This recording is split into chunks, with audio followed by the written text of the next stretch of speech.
Hi, prayer partners. Hope you're having a good week and hope you're enjoying the sunshine today. Looks a little better outside than it has the last few days. You can actually see some sunshine. I realize each week when I bring these videos to you, I start off by saying that. I hope you've had a good week. But I hope you understand that's not just merely some little platitude that I'm saying, but I really mean that.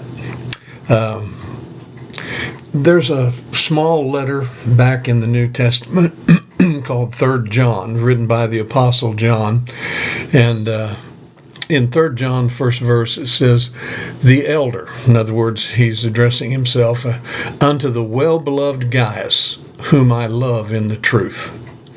Beloved, a term of endearment, of expressing a longing to be with someone. Beloved, I wish above all things that you may prosper and be in health, even as your soul prospers. Some of the more modern translations, King James says, "I wish above all things." Some of the more modern ones say, I pray. An earnest desire, a sincere longing, a hopeful expectation is what that word wish means. I wish above all things that you would prosper and be in health, even as your soul prospers. For I rejoiced greatly when the brethren came and testified of the truth that is in you, even as you walk in truth. I have no greater joy than to hear that my children walk in truth.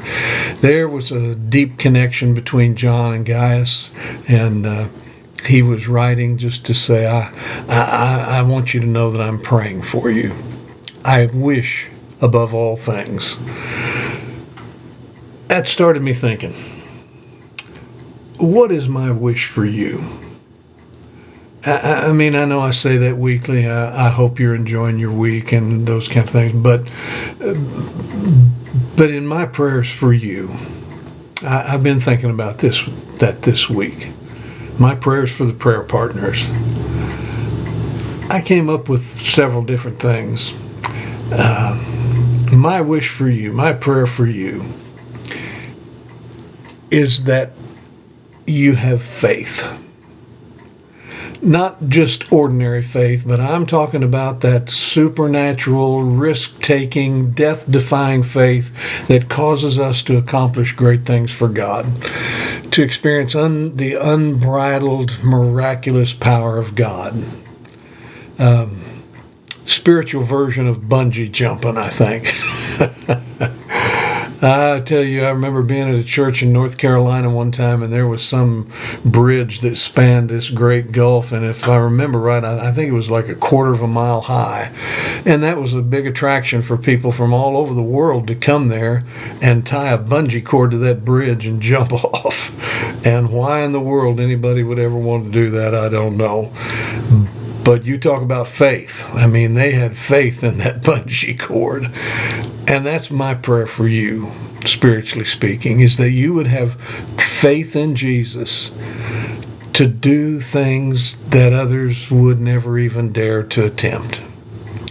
I'm praying that God would give to you that supernatural ability to believe His Word and believe in Him to the point of obedience.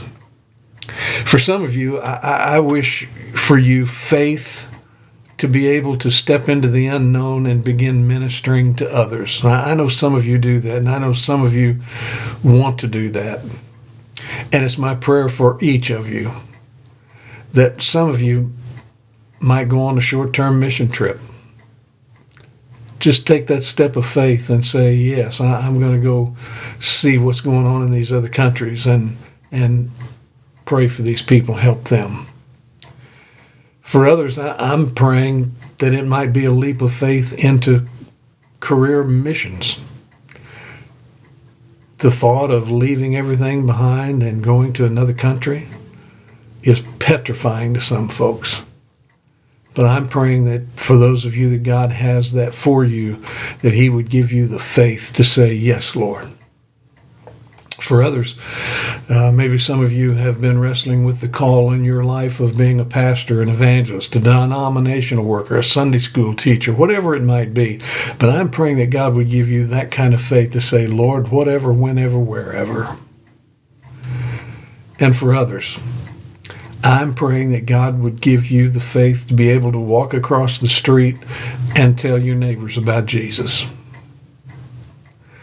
You know, sometimes we think it's a big deal to leave everything behind and go to another country. But I'm telling you, if God tells you to do it, it's just as big a deal to walk to your next door neighbor's house and talk to them about Christ. And I'm praying that God would give you the faith to hear his voice and to obey him in whatever he may call you to do. I will never forget years ago when that call of God came on my life. I remember being at work one day. I was an automobile mechanic and felt like God was saying, it's time to take the step. And I remember coming home that day after work and talking to Cheryl, and we were standing in the kitchen of our house. And I told her, I said, I believe God's telling me it's time to quit my job and go into full-time evangelism. And I expected all kinds of arguments from her and questions. Where are we going to get the money to pay for the house payment? Where are we going to get this? Where are we going to do? How are we going to do this? How are we going to do that? And I really figured there was going to be a lot of opposition. And she just looked at me with faith that absolutely overwhelmed me.